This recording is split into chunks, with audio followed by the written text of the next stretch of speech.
ही खुशियां होंगी। प्रख्यात सच्ची शिद्दत और जुनून से अपनी पत्नी को देखे जा रहा था। तभी शिप्रा जी बोली, श्रीनिका को थोड़ी देर रूम में ले जाइए, आराम करने के लिए। रवीना जी श्री को अपने साथ नीचे वाले एक रूम में ले गई और प्रख्यात ऊपर अपने कमरे में चला गया। श्री को बेड पर बिठाया और रवीना जी उसके सिर से पल्लू हटाते हुए बोली, आराम से लेट जाओ बेटा, और घबराने की कोई जरूरत नहीं है, धीरे धीरे सब ठीक हो जाएगा। श्रीनिका कुछ कहती उससे पहले ही रूम के दरवाजे पर शिप्रा जी आकर खड़ी हो गई और उन्हें देखकर श्री डर के मारे बेड से उठ गई और हड़बड़ाते हुए सिर पर पल्लू लिया और नजरें झुका ली। शिप्रा जी उसे देखते हुए रूम में अंदर आई और उसकी झुकी हुई पलकों को देखकर बोली, रवीना, जाइए इनके लिए कुछ खाने के लिए ले आइए। रवीना जी हाँ कहकर वहां से चली गई। श्री घबराते हुए उन्हें देख रही थी। तभी शिप्रा जी बोली, बैठिए। श्रीनिका चुपचाप बेड पर बैठ गई और शिप्रा जी उसके सामने बैठते हुए बोली, हमारे सामने सिर पर पल्लू लेने की कोई जरूरत नहीं है। वैसे तो किसी के सामने भी लेने की जरूरत नहीं है, लेकिन कभी गांव जाना हो या कोई रिश्तेदार आ जाए तब जरूर सिर पर पल्लू होना चाहिए। श्रीनिका ने हाँ में अपनी गर्दन हिला दी। तभी शिप्रा जी ने देखा कि इस कन्या के हाथ कांप रहे थे और ये देखकर उन्होंने गहरी सांस लेकर कहा, श्रीनिका, आपको इस तरह घबराने की, डरने की कोई जरूरत नहीं है। यहाँ पर कोई भी आपका दुश्मन नहीं है। हम सब आपके परिवार वाले हैं। देखिए, हमें झूठ बोलना अच्छा नहीं लगता, इसलिए आपसे साफ तौर पर कहते हैं कि अपने बेटे की शादी के कई सपने हमने देखे थे, लेकिन जो हुआ वो काफी अजीब था। लेकिन कल हमने देखा कि प्रख्यात आपसे बहुत प्यार करते हैं, आपके बिना नहीं जी सकते। अपने बेटे की खुशी और सलामती के लिए हमें आपको अपने परिवार का हिस्सा बनाने में कोई दिक्कत नहीं है, लेकिन आपको भी हमारे अनुसार बनना होगा। जैसे कि यूं बात बात पर डरने की जरूरत नहीं है, मजबूत बनना होगा। परिवार की बड़ी बहू बनने जा रही हो आप, तो सब कुछ आपको संभालना होगा। ऐसे नहीं कि हम सब मिलकर आपको संभालें। हम जानते हैं अतीत ने बहुत बुरे जख्म दिए हैं आपको, लेकिन बेटा, अब अतीत को भुलाकर आगे बढ़ना होगा और प्रख्यात के साथ अपने भविष्य के बारे में सोचना होगा। हम चाहते थे कि हमारे बेटे को ऐसी पत्नी मिले जो उन्हें संभाले, उनका ख्याल रखे, उनके लिए कुछ भी करे, क्योंकि हमेशा से ही प्रख्यात ने सबको संभाला है और अब उनके ऐश करने के दिन है जब उनकी पत्नी उन्हें संभाले। तो अब से आपको अपने अतीत को भुलाकर आगे बढ़ना होगा और अपने पति को उनके हिस्से की हर खुशी देनी होगी। श्रीनिका गौर से अपनी सासू माँ की बात सुन रही थी और समझ रही थी, वो एकदम सही कह रही थी। प्रख्यात को भी प्यार और केयर की जरूरत है जो उसे सिर्फ श्रीनिका दे सकती है। श्रीनिका ने बड़ी मासूमियत से कहा, मैं आपको क्या कहूँ? शिप्रा जी, माँ कहो, क्योंकि हम आपकी माँ ही हैं। ये सुनते ही श्री की आंखें भर आई और वो आदर से बोली, माँ, आप मेरी मदद करते रहना, मुझे समझाते रहना कि मुझे उन्हें खुश रखने के लिए क्या क्या करना होगा। मैं वो सब कुछ करूंगी और उनकी जिंदगी में खुशियां ला दूंगी। ये सुनकर शिप्रा जी के चेहरे पर मुस्कान आ गई। उन्होंने श्री की ठोड़ी को हौले से पकड़कर उसके चेहरे को ऊपर उठाया और उसके सुंदर से चेहरे को देखते हुए बोली, बहुत सुंदर बहू लाए हैं हमारे बेटे। श्रीनिका मुस्कुराने लगी और उसकी आकर्षक मुस्कान ने ही शिप्रा जी को मोह लिया और वह बोली, ज्यादा कुछ नहीं करना है, बस खुद को खुश रहना होगा ताकि आपको खुश देखकर हमारा बेटा भी खुश रहे। हमने अभी अभी देखा, आप मुस्कुराती है तो वो अपने आप खुश हो जाते हैं और आप दुखी होती है तो उनकी आंखें खामोश हो जाती है। हमने बहुत मन्नतों से, प्रार्थनाओं से, तपस्या करके अपने बेटे को हासिल किया है और उनकी खुशी के लिए हम कुछ भी कर सकते हैं। इसलिए हमने आपको भी स्वीकार किया, क्योंकि वो आपसे पागलों की तरह प्यार करते हैं। आप हमेशा खुश रहेंगी, एक नॉर्मल पत्नी बनकर रहेंगी तो आपके आसपास का वातावरण भी अच्छा रहेगा और वातावरण अच्छा रहेगा तो आप खुश रहेंगे और आप खुश रहेंगी तो प्रख्यात खुश रहेंगे और अगर प्रख्यात खुश रहेगा तो पूरा परिवार खुश रहेगा। हम बस इतना चाहते हैं कि अब आप अपने अतीत की बुरी यादों को भूलकर अपने भविष्य के बारे में सोचिए, अपने पति पर ध्यान दीजिए, उनको खुश कीजिए, आप खुद भी खुश रहिए। आपका अब इतना बड़ा परिवार है, उसके ऊपर ध्यान दीजिए और एक बड़ी बहू होने के सारे फर्ज निभाइए, जिम्मेदार लड़की बन जाइए। आप बहुत अच्छी हैं, हम आपको जानते हैं, लेकिन अब आपको बहुत अच्छी बहू बनकर दिखाना होगा। आप अकेली नहीं हैं, हम हैं आपके साथ। आपको हर कदम पर हम संभाल लेंगे, लेकिन आपको आगे बढ़ना होगा। हर छोटी बात पर घबराना नहीं है, खुश रहना है, मजबूत रहना है। अब आप अकेली नहीं है, ये पूरा परिवार आपके साथ है। अपनी सासू माँ की बातें सुनकर श्रीनिका को बहुत मजबूती महसूस हो रही थी और उसे बहुत अच्छा भी लग रहा था। उसने अपनी नजरें उठाकर अपनी सासू माँ की तरफ देखा और अपनी मीठी आवाज में बोली, माँ, मैं सब कुछ संभालूंगी और एक जिम्मेदार बड़ी बहू और अच्छी पत्नी बनकर दिखाऊंगी। शिप्रा जी ने मुस्कुराते हुए उसके सिर पर हाथ रखा और बोली, वैसे अभी तो आप दोनों की पूरी रीति रिवाजों के साथ शादी होगी, तो अब से शादी तक आप दोनों एक दूसरे के लिए अजनबी हो। हमारा मतलब है कि आपको एक साथ एक कमरे में नहीं रहना है जब तक शादी ना हो जाए, ठीक है? श्रीनिका ने जोश जोश में हाँ तो कह दिया, लेकिन ये नहीं सोचा कि इस बात से प्रख्यात को कितना गुस्सा आएगा कि वो शादी तक अपनी पत्नी को छू भी नहीं पाएगा। अब आगे क्या होगा जानने के लिए सुनिए अगला भाग, सिर्फ प्रतिलिपि एफएम पर।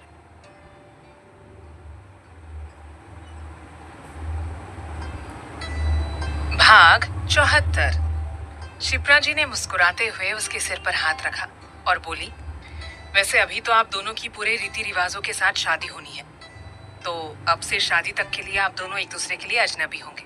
हमारा मतलब है कि आपको एक साथ एक कमरे में नहीं रहना है जब तक शादी ना हो जाए, ठीक है?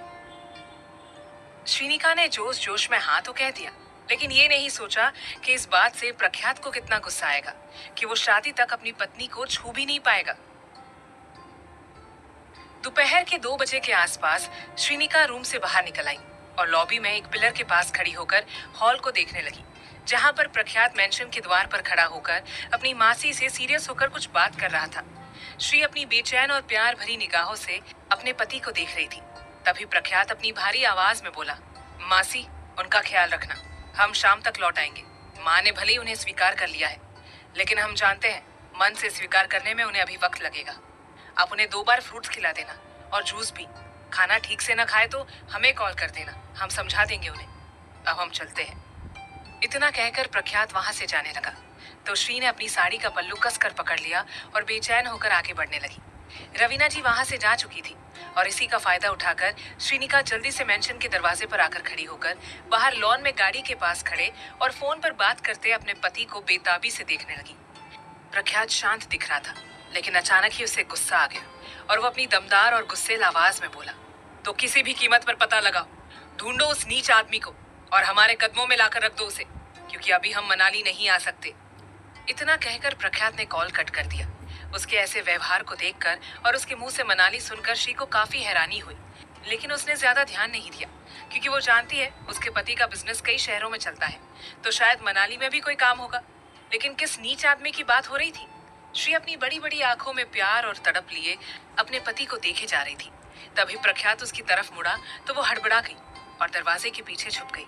ये देखकर राणावत जी के चेहरे पर आकर्षक मुस्कान आ गई और वो अपनी दाढ़ी मसलते हुए अपनी आकर्षक आवाज में बोले, वैसे कल की खूबसूरत रात के लिए आपका आभार मिसेस राणावत। हमारी बेचैनी और तड़प को मिटाने के लिए आपका बहुत बहुत धन्यवाद हमारी जान।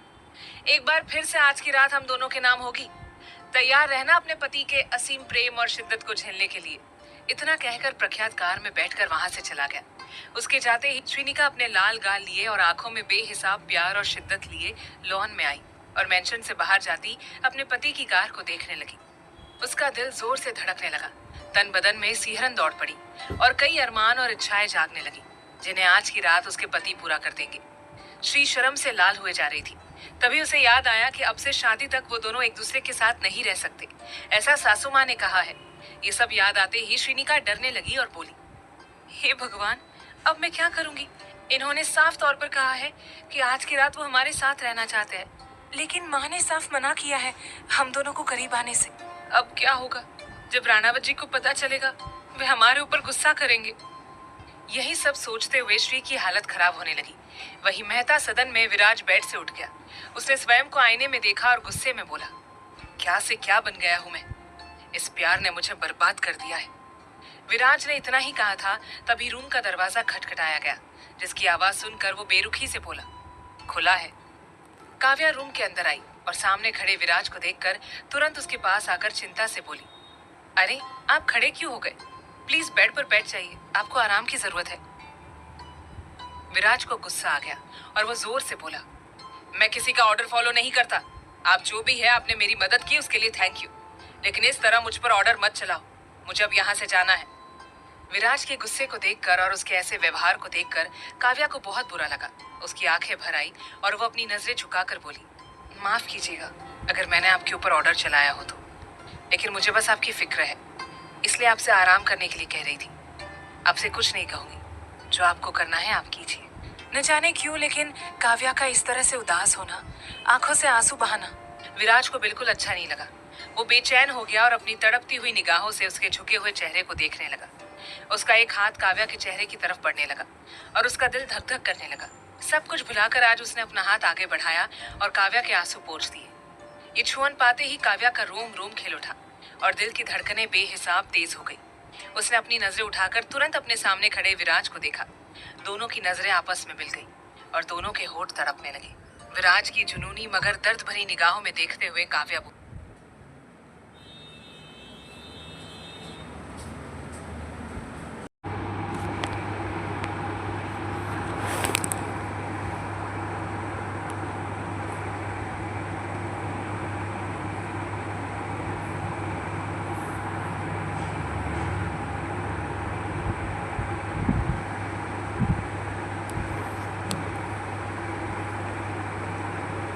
बोली, आपके अतीत में क्या हुआ है मुझे नहीं पता, लेकिन मैं बस इतना कहूंगी कि अतीत को भुलाकर आगे बढ़ना चाहिए, क्योंकि अतीत से ज्यादा खूबसूरत हमारा भविष्य है।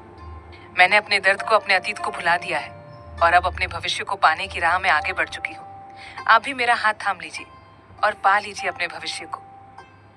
काव्या की बात सुनकर विराज का दिल जोर से धड़कने लगा और वो भी उसकी आंखों में देखते हुए जुनून से बोला, मैंने अपने अतीत को भुला दिया है, लेकिन भविष्य को लेकर कंफ्यूज हूँ। समझ नहीं आता कि क्या करूँ और क्या ना करूँ। लगता है जैसे मेरा भविष्य मुझे मिल गया है, लेकिन मैं उसे अपना नहीं पा रहा हूँ। डर रहा हूँ कि कहीं वो भी मुझसे दूर ना चला जाए। काव्या, एक बार हिम्मत करके अपने भविष्य की तरफ अपना कदम तो बढ़ाओ, फिर देखो कितना खूबसूरत लगेगा आपको। काव्या का इतना कहते ही विराज ने उसकी तरफ अपने कदम बढ़ाए और ये देखकर वो दंग रह गई। उसका सीना ऊपर नीचे होने लगा, सांसें तेज होने लगी और शरीर का अंग अंग खिल उठा। विराज उसे जुनून से देखते हुए उसके करीब आ रहा था और वो अपने कदम पीछे लिए जा रही थी। तभी विराज ने उसका हाथ पकड़कर उसे अपनी बाहों में खींच लिया। काव्या सीधा उसके सीने से टकरा गई और अपनी आंखें बंद कर ली। तभी विराज उसके कान के पास आकर बेताबी से बोला, अभी अभी आपने कहा कि हमें अपने भविष्य की तरफ कदम बढ़ाना चाहिए, तो मैं वही कर रहा हूँ, लेकिन आप अपने कदम पीछे क्यों ले रही हैं? क्या आपको कोई और भविष्य पसंद है? विराज के मुंह से ये सुनते ही काव्या का चेहरा लाल हो गया। उसने तुरंत विराज को खुद से दूर किया और शर्माते हुए रूम से बाहर भाग गई। ये देखकर विराज के बदन पर रोंगटे खड़े हो गए। उसने अपनी मुट्ठी भींच ली और बेताबी से बोला, ये सब क्या हो रहा है मुझे? मैं क्यों इस अजनबी लड़की के लिए पागल हुए जा रहा हूँ? और 2 दिनों में मुझे इस लड़की की आदत लग गई है। ऐसा मुझे कभी भी श्रीनिका के लिए महसूस नहीं हुआ जैसा काव्या के लिए हो रहा है।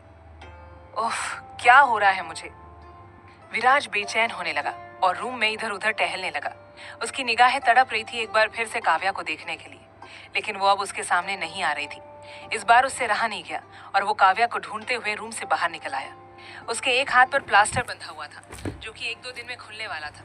विराज अपनी जुनूनी और तड़प भरी निगाहों से इधर उधर देखते हुए आगे बढ़ने लगा और उस बंगलों में काव्या को ढूंढने लगा। वो फर्स्ट फ्लोर की लॉबी में आगे बढ़ गया और रेलिंग के पास आया तो उसने देखा हॉल में मिस्टर मेहता अपने हाथ में एक तस्वीर लिए खड़े थे और सख्ती से बोले, अब बस बहुत हो गया काव्या, मैंने बहुत इंतजार किया है, अब और नहीं होगा। पहले तुम प्रख्यात से शादी करना चाहती थी, लेकिन वो नहीं हुआ, तो अब शादी से मना क्यों कर रही हो? देखो, प्रख्यात तो अपनी जिंदगी में आगे बढ़ चुका है, अब तुम्हें भी बढ़ना होगा। मुझे समझ नहीं आता इस लड़के में क्या कमी है। अरे ये बहुत बड़ा बिजनेसमैन का इकलौता बेटा है, इंग्लैंड में रहता है और अभी कुछ दिनों के लिए भारत आया हुआ है। तो तुम एक बार इससे मिल तो लो, बात तो कर लो, ताकि मैं जल्दी से तुम्हारी शादी इससे करा दूं। मिस्टर मेहता की बात सुनकर ऊपर खड़े विराज को भयंकर गुस्सा आया। उसने अपनी मुट्ठी भींच ली और उन्हें अपनी लाल गुस्सेल नजरों से देखने लगा। तभी काव्या ने अपनी मुट्ठी भींच ली और उदासी से बोली, प्लीज पापा, अब मेरे पीछे मत पड़ो, मैंने कह दिया ना मुझे नहीं करनी अभी शादी। ये सुनते ही विराज को सुकून मिला और वो जुनून से काव्या को देखने लगा। लेकिन उसके लिए ये बहुत बड़ा झटका था कि काव्या प्रख्यात सिंह राणावत से शादी करने वाली थी, लेकिन उसकी शादी तो श्रीनिका से हो गई, जिससे विराज शादी करना चाहता था। ये सब सोचते हुए अचानक ही उसके चेहरे पर आकर्षक मुस्कान आ गई और वो एक टक बेताबी और जुनून से नीचे खड़ी काव्या के खूबसूरत चेहरे को देखने लगा और उसने अपने सीने पर हाथ रखा और जुनून से बोला, इसे भगवान का इशारा ही समझो कि तुम मुझे मिल गई। एक दर्द से तड़पते दिल को दूसरा दर्द से तड़पता दिल संभाल सकता है। मैं तुम्हारे सारे दर्द को दूर कर दूंगा, बस तुम मुझे इजाजत दे देना। विराज एक टक काव्या को देखे जा रहा था। तभी मिस्टर मेहता बोले, सच बताओ काव्या, क्या तुम किसी और लड़के से प्यार करती हो? कोई है क्या तुम्हारी जिंदगी में? ये सुनते ही विराज बेताबी और बेचैनी से काव्या की तरफ देखने लगा और उसके जवाब का इंतजार करने लगा। लेकिन काव्या ने ना में अपनी गर्दन हिला दी और दुखी होकर वहां से चली गई। उसका ना कहना विराज को सुकून दे गया कि चलो, इस लड़की की जिंदगी में अब कोई और है ही नहीं। शाम के 7 बजे राणावत मेंशन के लॉन में कार आकर रुकी, जिसमें से राणावत जी एक हाथ में चाबी और दूसरे हाथ में लैपटॉप बैग लिए बाहर निकल आए और बंगले के अंदर जाने लगे। आज उनकी आंखों में अलग ही चमक और खुशी छाई हुई थी कि उनकी पत्नी अब उनके साथ उनके असली घर में रहेगी, उनकी बाहों में, उनके रूम में, उनके बेड पर। प्रख्यात की खुशी का ठिकाना नहीं रहा और वो जल्दी से घर के अंदर आकर अपनी बेताब नजरों से इधर उधर देखने लगे और अपनी पत्नी को ढूंढने लगे, लेकिन वो उसे कहीं नजर नहीं आई। राणावत जी बेताब होकर ऊपर अपने कमरे में चले गए। कुछ देर बाद फ्रेश होकर नीचे हॉल में आए, जहां पर उसके पापा चाचा अभी बैठे हुए थे, लेकिन श्रीनिका कहीं भी नजर नहीं आ रही थी। प्रख्यात सोफे पर बैठ गया और तभी उसके कानों में एक मीठी सी और मनमोहक आवाज आई, खाना बन चुका है, आप सब आ जाइए। ये सुनते ही प्रख्यात का दिल जोर से धड़कने लगा और उसने तुरंत मुड़कर देखा तो डाइनिंग रूम के दरवाजे के पास उसकी पत्नी खड़ी थी, जिसे इतनी देर बाद देखकर राणावत जी का तन बदन सियर उठा। वो बेताब होकर अपनी जगह से खड़े हो गए और ये देखकर श्रीनिका तुरंत भाग गई। प्रख्यात के चेहरे पर आकर्षक मुस्कान आ गई और महाशय अपने सीने पर हाथ रखकर जुनून से बोले, उफ, ये सच में कितनी सुंदर है, लेकिन सिर्फ हमारी है। अब आगे क्या होगा जानने के लिए सुनिए अगला भाग, सिर्फ प्रतिलिपि FM पर।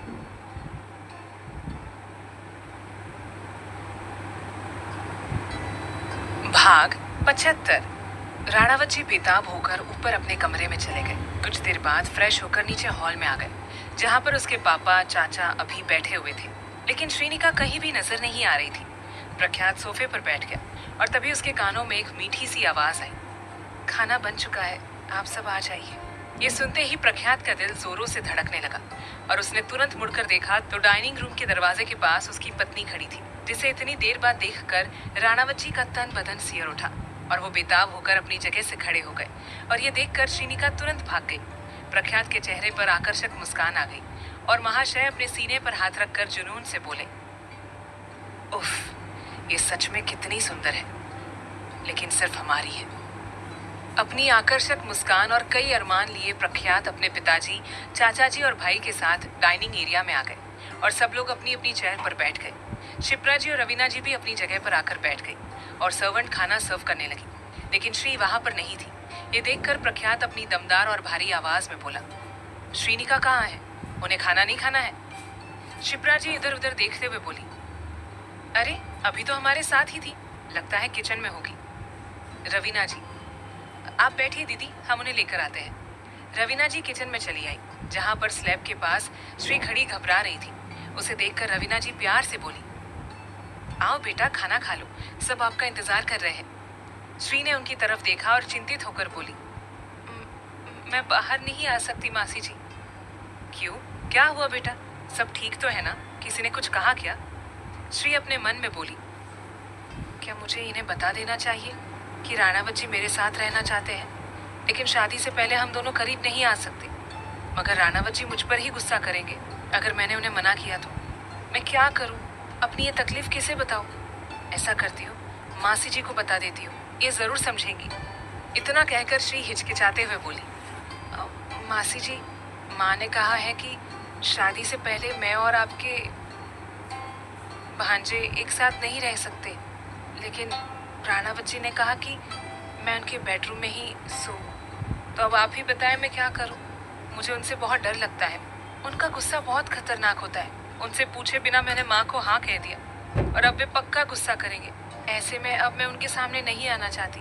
श्री की बातें सुनकर रवीना जी मुस्कुराने लगी और उसके गाल पर हाथ रखकर प्यार से बोली, आपको पता है, जब दीदी और जीजाजी की सगाई हुई थी तब जीजाजी और आपके चाचा जी बीकानेर आते थे कई बार घूमने के लिए और हमारी हवेली में ही रुकते थे।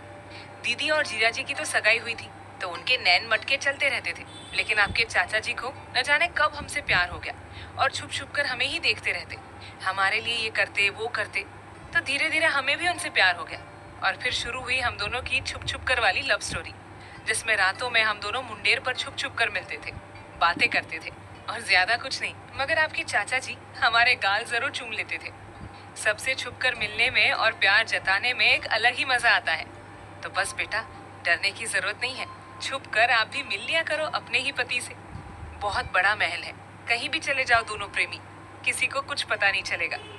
भाई हमारा तो मानना है कि जिंदगी को एंजॉय करना चाहिए और आप दोनों की तो उम्र है एंजॉय करने की। तो करो, मजे करो, प्यार करो। रात को सब सो जाए उसके बाद आप चली जाना अपने पति के पास, वरना हम जानते हैं अपने बड़े राजकुमार को कि वो खुद ही आपके पास आ जाएंगे। इतना कहकर रवीना जी हंसने लगी। उनकी बातें सुनकर तो श्री दंग रह गई थी, लेकिन अचानक से वो भी मुस्कुराने लगी और हिम्मत करके उनके पीछे पीछे चलने लगी। रवीना जी डाइनिंग हॉल में आई और श्री उनके पीछे पीछे चलने लगी। ये देखकर प्रख्यात के चेहरे पर कातिल मुस्कान आ गई और वो बस एक टक दीवानों की तरह मासी के पीछे छुपकर खड़ी अपनी पत्नी को देखे जा रहा था।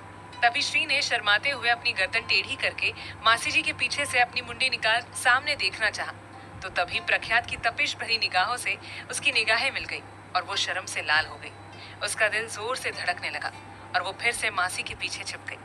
ये देखकर प्रख्यात की कातिल निगाहों में जुनून और तलब बढ़ने लगी। न जाने कब वो अपनी पत्नी के साथ अपने रूम में जाएगा और इस नाजुक से फूल को खा जाएगा। रवीना जी के पीछे खड़ी श्री को देखकर शिप्रा जी बोली, श्रीनिका, घबराने की जरूरत नहीं है, आइए बैठिए। श्रीनिका चुपचाप रवीना जी से चिपक कर उनके बगल में बैठ गई और ये सब देखकर अभी अपने पापा यानी कि मान सिंह को छेड़ते हुए बोला, ओ शिट पापा, आपकी सीट तो गई, अब माँ आपसे नहीं भाभी से प्यार करती है। देखिए ना, दोनों एक दूसरे से कैसे चिपक रही है, जैसे कोई प्रेमी जोड़ा हो। अभी की बात सुनकर सभी ने श्री और रवीना जी की तरफ देखा तो सब हंस दिए, सिवाय प्रख्यात और मान सिंह जी के। मान सिंह जी ने अपनी पत्नी को घूरा और आंखों से इशारा करने लगे कि आप सिर्फ हमारी हो, बहू से दूर रहो और हमसे चिपक जाओ। अपने पति के इशारे देखकर रवीना जी बेहद खूबसूरत तरीके से मुस्कुरा दी और जानबूझकर श्री से और ज्यादा चिपकने लगी। और ये देखकर प्रख्यात ने अपनी मुट्ठी भींच ली और एक टक अपनी पत्नी को घूरने लगा जो नीचे देख रही थी। प्रख्यात से अब सहन नहीं हुआ और वो अपनी दमदार आवाज में सख्ती से बोला, श्रीनिका, आराम से बैठकर खाना खाइए और मासी को भी खाने दीजिए, यूं चिपकने की जरूरत नहीं है एक दूसरे से। प्रख्यात की बात सुनकर श्री झेप गई और तुरंत मासी से दूरी बनाकर बैठ गई। ये देखकर अभी को बहुत हंसी आ रही थी और अपनी हिमाद्री की याद भी आ रही थी। न जाने उसकी प्रेमिका कब उसकी पत्नी बनेगी और इस तरह उसके पास बैठकर खाना खाएगी। सब लोग डिनर कर रहे थे, लेकिन श्री डर रही थी कि जब प्रख्यात को पता चलेगा तो वो क्या करेगा। राणावत जी अपनी तेज और तपिश भरी निगाहों से एक टक श्री को ही देख रहे थे कि वो ठीक से खाना खा रही है या नहीं। वो लड़की खाना खा ही नहीं रही थी, ये उसका रोज का नाटक हो गया है और प्रख्यात उसे समझा समझाकर परेशान हो गया है। श्री ने अभी तक एक रोटी भी पूरी नहीं की थी। धीरे धीरे एक निवाला लिया और उसे देखे जा रही थी। तभी प्रख्यात ने गुस्से में आकर टेबल पर अपना हाथ रख दिया, जिससे पूरी टेबल हिल गई और सब लोग हैरानी से उसकी तरफ देखने लगे। और वो गुस्से से अपनी पत्नी को देखते हुए बोला, डॉक्टर के पास जाकर पोषण के इंजेक्शन नहीं लेने हैं तो पेट भर के घर का खाना खा लीजिए, और नहीं खाना है तो बता दीजिए, हम भी उठ जाते हैं। प्रख्यात के गुस्से को देखकर श्रीनिका डर गई और घबराने लगी और वही पूरा परिवार प्रख्यात को देखने लगा। प्रख्यात के ऐसे व्यवहार को देखकर गजेंद्र जी बोले, अरे शांत हो जाइए बेटा, ऐसे गुस्सा करने से वो खाना नहीं खाएगी, आपको प्यार से समझाना चाहिए। अब देखिए वो कितना डर गई है। प्रख्यात श्री की झुकी हुई पलकों को देखते हुए सख्ती से बोला, डरे तो डरे पापा, इसमें गलत भी क्या है। वैसे भी बच्चे के अपने माता पिता से नहीं डरते, तो उसी तरह हम इनके अभिभावक हैं और इनकी ऐसी लापरवाही पर हमें इन्हें डांटना ही होगा और इन्हें डरना भी होगा। प्यार से कई बार समझाया, लेकिन इन्हें सुनना ही नहीं है। हम सब ने जहाँ 3 रोटी खा ली है, वहाँ इनसे 1 रोटी भी नहीं खाई जा रही है। अरे ये समझती ही नहीं कि ऐसे शरीर नहीं चलता। आगे पूरी जिंदगी पड़ी है इनकी और अभी से शरीर में ताकत नहीं है, जब देखो तब बेहोश हो जाती है। ये सब क्या है? खाना ना खाने के परिणाम है। डॉक्टर ने साफ तौर पर कहा है कि इन्हें ठीक से खाना खिलाओ, लेकिन कहाँ से खिलाओ, सुनती ही नहीं है। पता नहीं इतना क्यों डरती और घबराती है सबसे, जबकि हम इनके साथ हैं और अब तो पूरा परिवार भी है। दिमाग खराब हो रहा है हमारा इनकी चिंता में। मरे जा रहे हैं हम कि कहीं कोई दिक्कत ना हो जाए शरीर में। प्रख्यात की बातें श्री को तकलीफ पहुंचा रही थी और अब उससे सहन नहीं हुआ और देखते ही देखते उसकी आंखों में आंसू आ गए और अब वो सुबक सुबक कर रोने लगी। ये देखकर प्रख्यात चुप हो गया। उसने अपनी मुट्ठी भींच ली और बेचैनी से अपनी पत्नी को देखे जा रहा था जो रो रही थी। तभी मान सिंह जी बोले, इतना प्यार करते हो, चिंता करते हो, अच्छी बात है, लेकिन डांटा मत करो हमारी बहू को। वो रो रही है देखो, और तकलीफ अब हम सबको हो रही है। प्रख्यात ने गहरी सांस ली और बेताबी से बोला, श्री रो मत, आप जानती है ना हमें आपका रोना पसंद नहीं है, हमें तकलीफ होती है। सब लोग अपनी आंखों में परवाह और प्यार लिए उस मासूम सी बच्ची को देखे जा रहे थे। तभी श्री सुबकते हुए बोली, मैं आपसे बात नहीं करूंगी। श्रीनिका की बात सुनकर सबके चेहरे पर मुस्कान आ गई, लेकिन प्रख्यात का दिल जोर से धड़कने लगा। सीने में अजीब सा दर्द हुआ कि अब उसकी जान उससे नाराज हो गई है और उस मासूम सी बच्ची ने कितने आंसू बहाए हैं। प्रख्यात अपनी तड़प भरी निगाहों से उसे देखने लगा और वो चुपचाप खाना खाने लगी। शिप्रा जी ने अपना सिर पीट लिया और चिंतित होकर अपने मन में बोली, प्रख्यात की बात एकदम सही है। श्रीनिका को ठीक से खाना खा लेना चाहिए। ऐसी कमजोरी की वजह से ठीक से पति पत्नी का शारीरिक संबंध भी नहीं होता। ऐसी कमजोरी की वजह से ठीक से पति पत्नी का शारीरिक संबंध भी नहीं हो सकता। न जाने इन दोनों के बीच में कोई शारीरिक संबंध है भी या नहीं। हे भगवान, हमारे बेटे को हर तरह के सुख मिलने चाहिए, आर्थिक, सामाजिक, मानसिक, शारीरिक और वैवाहिक। आगे चलकर इन्हें बच्चे भी पैदा करने हैं। लगता है आज श्रीनिका से इस बारे में बात करनी होगी। कुछ ही देर में श्रीनिका ने 3 रोटी खा ली और ये देखकर प्रख्यात को दुनिया जहान का सुकून मिला और श्री अपने जगह से खड़ी होकर चुपचाप किचन में चली गई। ये देखकर प्रख्यात ने अपनी मुट्ठी भींच ली। गुस्सा भी आ रहा था, लेकिन तड़प भी हो रही थी अपनी रूठी हुई पत्नी की। अब तो बस जल्दी से वो श्री को अपने साथ रूम में ले जाए और उसे अपनी बाहों में जकड़ ले। अब आगे क्या होगा जानने के लिए सुनिए अगला भाग, सिर्फ प्रतिलिपि एफएम पर।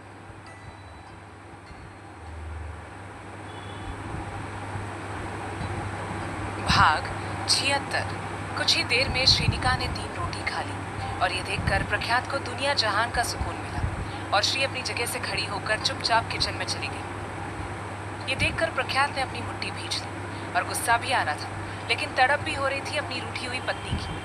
अब तो बस जल्दी से वो श्री को अपने साथ ऊपर रूम में ले जाए और उसे अपनी बाहों में जकड़ ले। रात के 10 बजे प्रख्यात सिंपल व्हाइट शर्ट और ब्लैक पैंट पहने हुए था और शर्ट के ऊपर के 3 बटन खुले हुए थे, जिसमें से उसका आकर्षक और हसीन सीना दिख रहा था, जिस पर बाल उगे हुए थे और 1-2 नाखूनों के निशान भी थे, जो जाहिर सी बात है हमारी श्री के थे।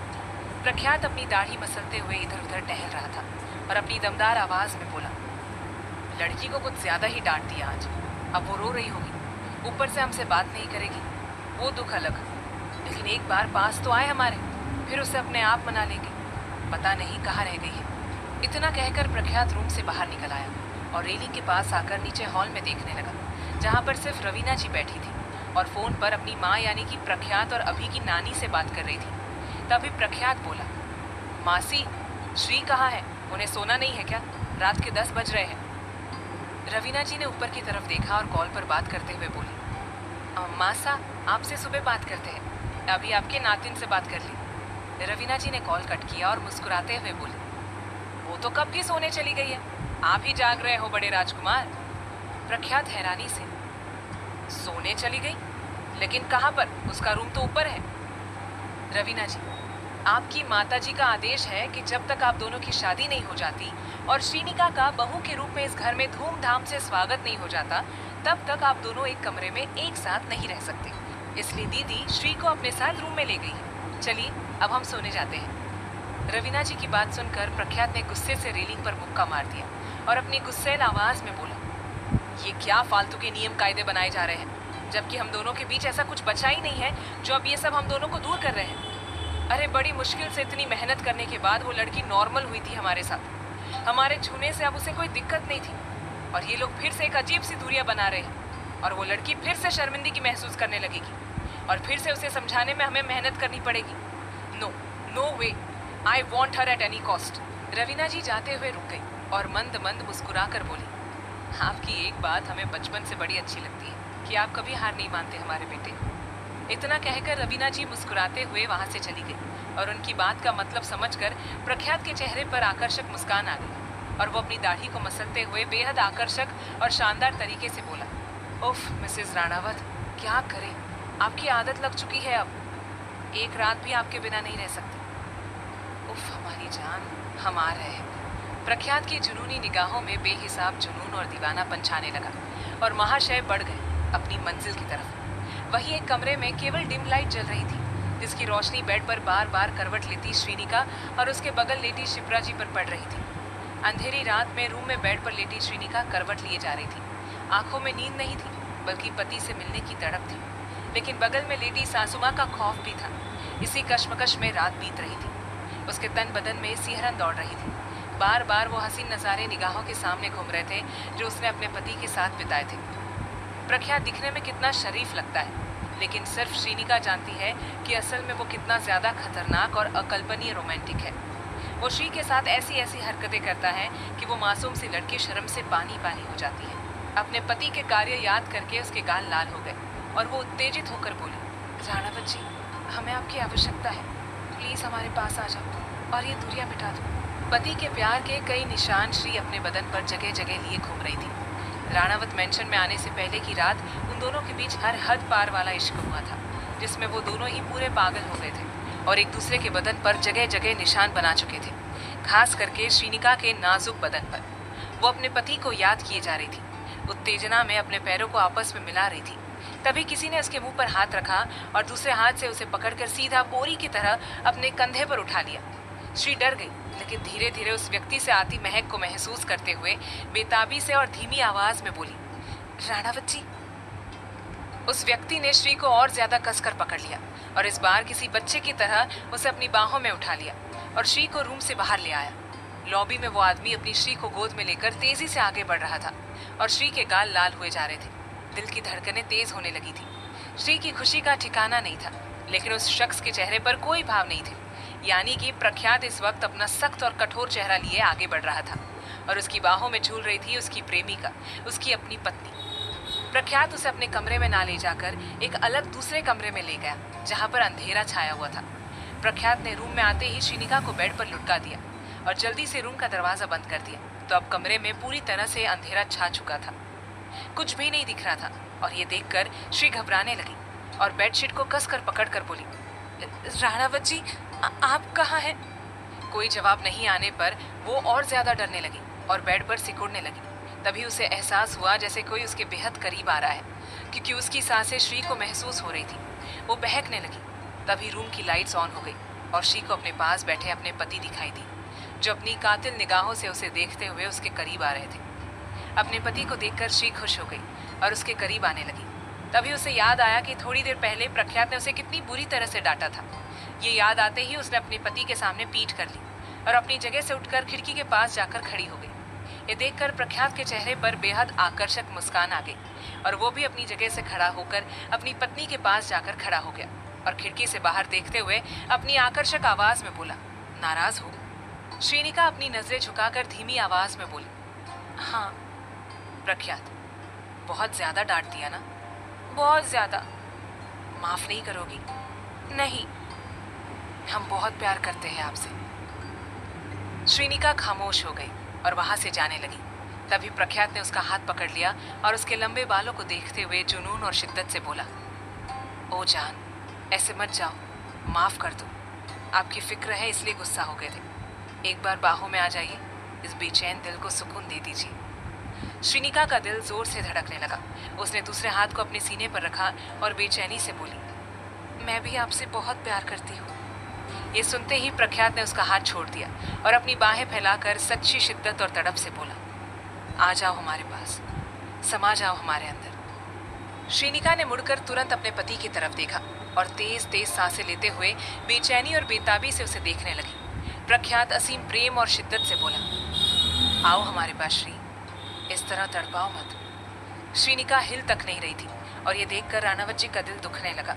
उन्होंने गहरी सांस ली और श्री के पास आकर उसके सिर पर हाथ रखकर तड़प से बोला, आपकी नाराजगी हमारे सराखों पर। हम जानते हैं आपको बहुत बुरा लगा है, तभी तो हमारे पास तक नहीं आ रही हो। कोई बात नहीं श्री, हम आपका इंतजार करेंगे। इतना कहकर प्रख्यात वहां से जाने लगा। वो जैसे ही रूम के दरवाजे के पास आया, तभी श्री भागती हुई वहां पर आई और रूम के दरवाजे पर दस्तक देकर बेचैनी से बोली, आप कहीं नहीं जाओगे? प्रख्यात का दिल धक धक करने लगा और वो अपनी जुनूनी तड़प भरी निगाहों से अपने पत्नी को देखने लगा और बेकाबू हुए जा रहा था। उसने श्री के गाल को छूना चाहा तो उसने अपना मुंह फेर लिया और हद से ज्यादा बेचैन होकर बोली, मुझे गुस्सा आ रहा था। प्रख्यात इस बार सीधा उसके आगे घुटने के बल बैठ गया और अपना सिर झुकाकर आदर और शिद्दत से बोला, माफ कर दीजिए हमारी श्री जी, हमने आपको रुलाया, लेकिन अब से आपकी आंखों में आंसू होंगे तो सिर्फ सुख के, ये वादा है हमारा। श्री ने अपनी मासूम और प्रेममय निगाहों से घुटनों के बल बैठे अपने पति की तरफ देखा और बोला, मुझे आप चाहिए हो, अभी के अभी। प्रख्यात ने नजरें उठाकर अपनी पत्नी को देखा और उसका हाथ पकड़कर उसे खींचकर सीधा अपनी जांघ पर बिठा दिया। श्री शर्माने लगी और अपनी चूड़ियों से खेलते हुए बोली, सासू माँ ने कहा है कि शादी तक हम दोनों एक दूसरे के साथ।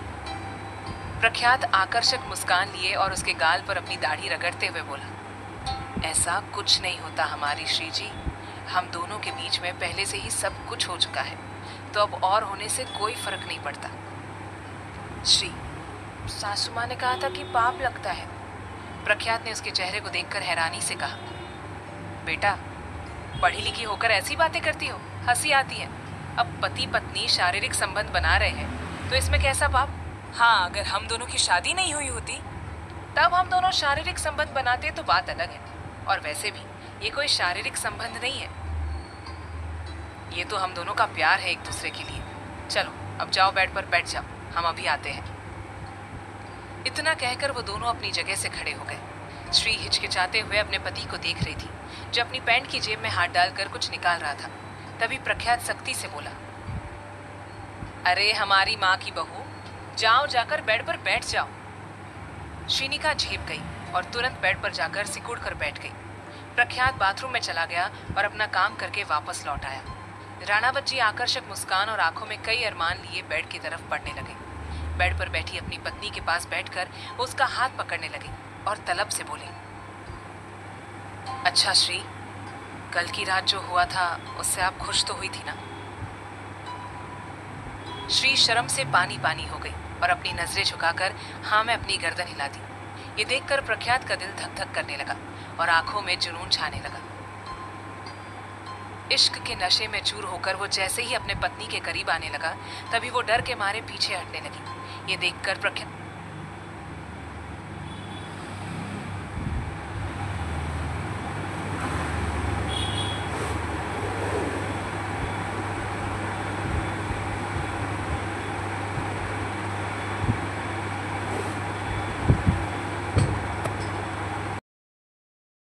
सख्ती से बोला, आप ऐसे क्यों डर रही है, जैसे कोई हम अनजान आदमी है या हम दोनों के बीच में अफेयर चल रहा है, तो आपको डर लग रहा है कि हम आपको टच कर लेंगे, जबकि हम आपके पति हैं। डरिए मत, सब कुछ हो चुका है हमारे बीच पहले से ही, आइए हमारे पास।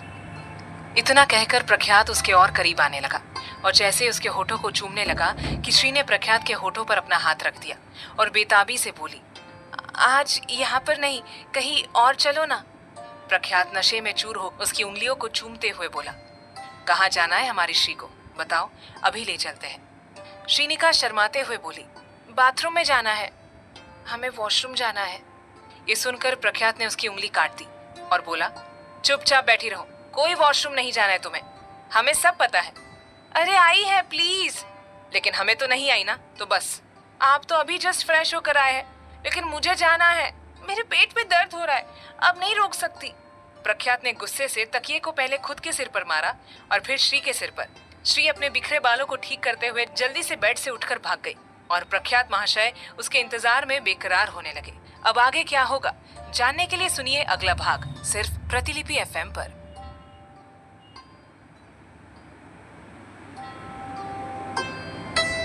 भाग 77। श्रीनिका शर्माते हुए बोली, बाथरूम जाना है, वॉशरूम जाना है। ये सुनकर प्रख्यात ने उसकी उंगली काट दी और बोला, चुपचाप बैठी रहो, कोई वॉशरूम नहीं जाना तुम्हें, हमें सब पता है। अरे आई है प्लीज।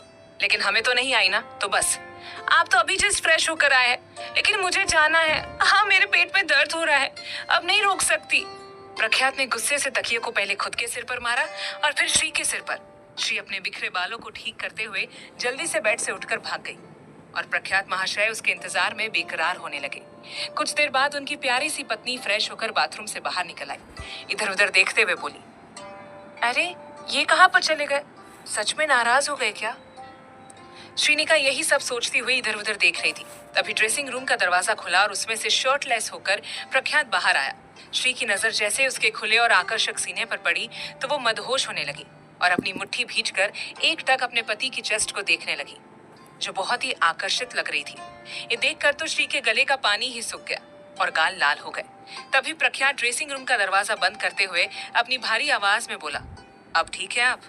श्री अपने ख्यालों से बाहर आई और हड़बड़ा कर बोली, हाँ।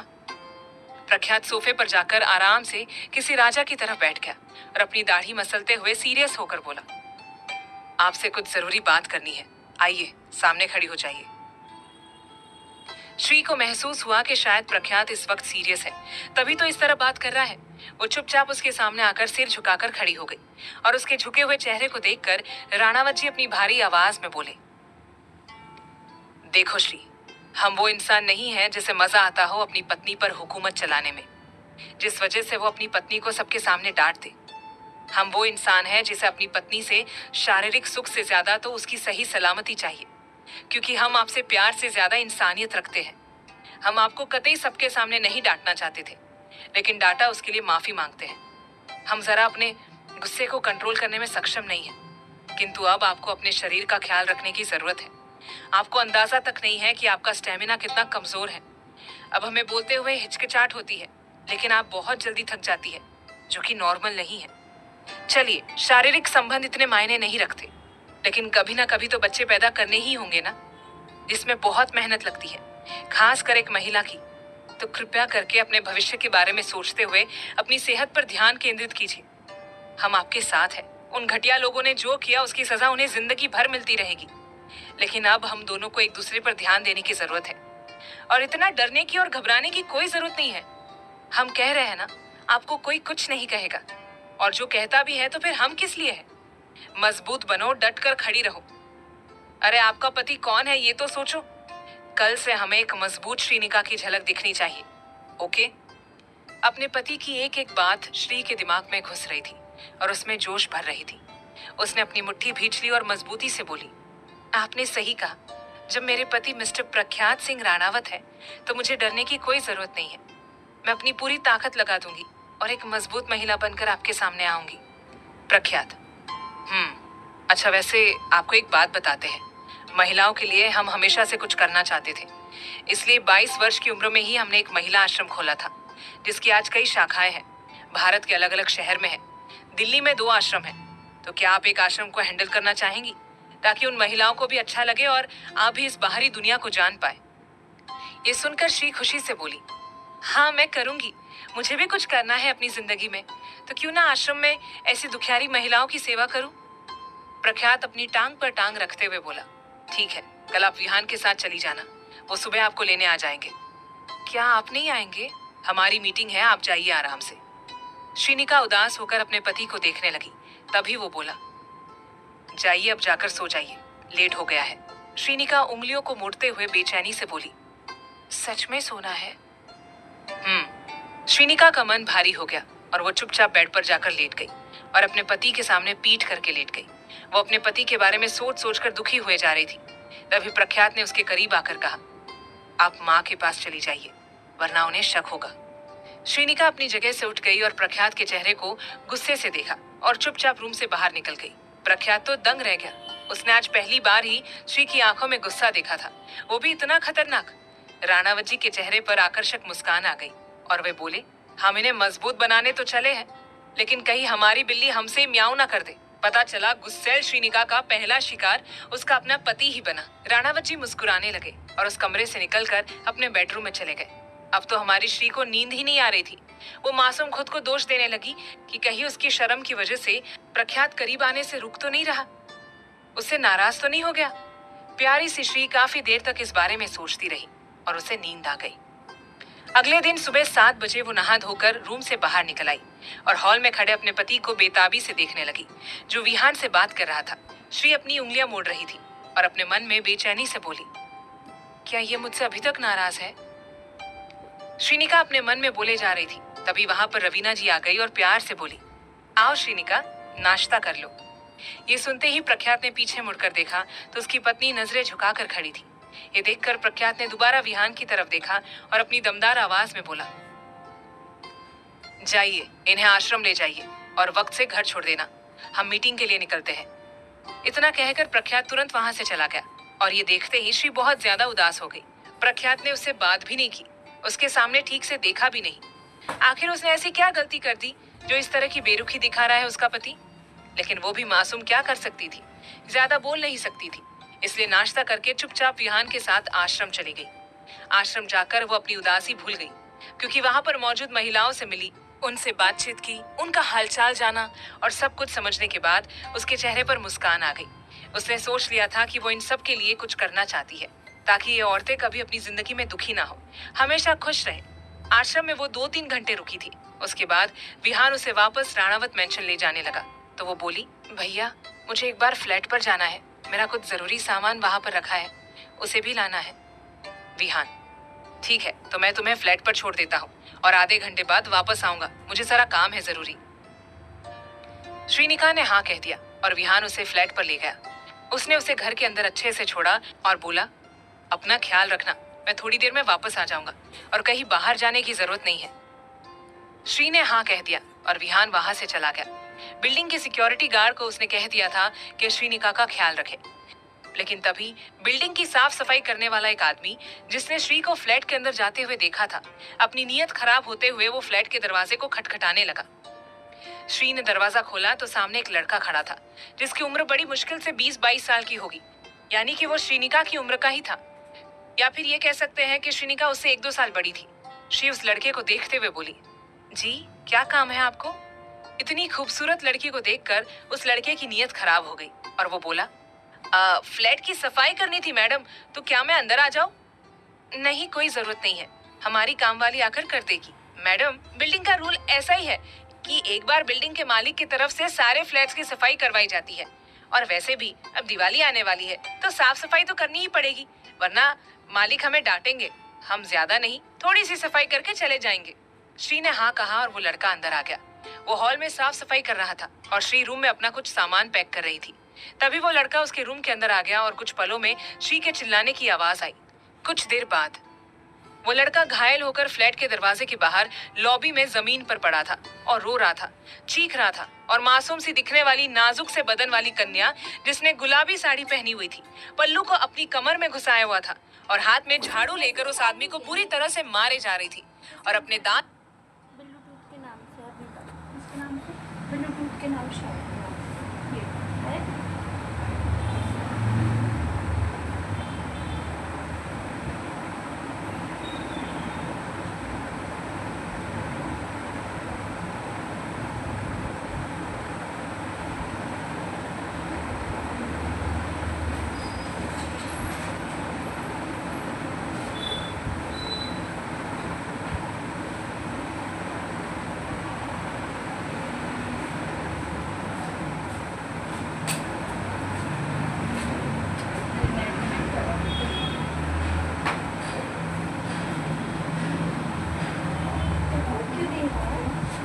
आप लगा लेना 43, ये पासवर्ड लिख दूँगा।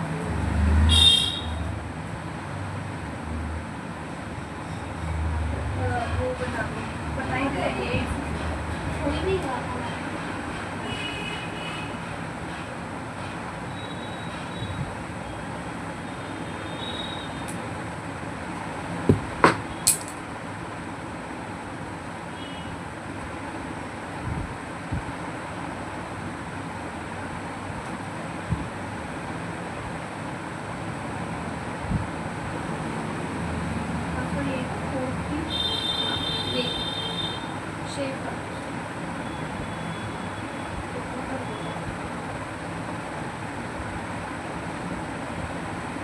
कौन सा फोन है आपका?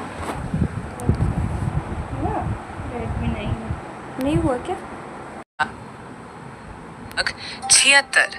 कुछ ही देर में श्रीनिका ने 3 रोटी खा ली और ये देखकर प्रख्यात को दुनिया जहान का सुख। भाग 75। राणावत जी बेताब होकर ऊपर अपने कमरे में चले गए। कुछ देर बाद फ्रेश होकर नीचे हॉल में आ गए, जहां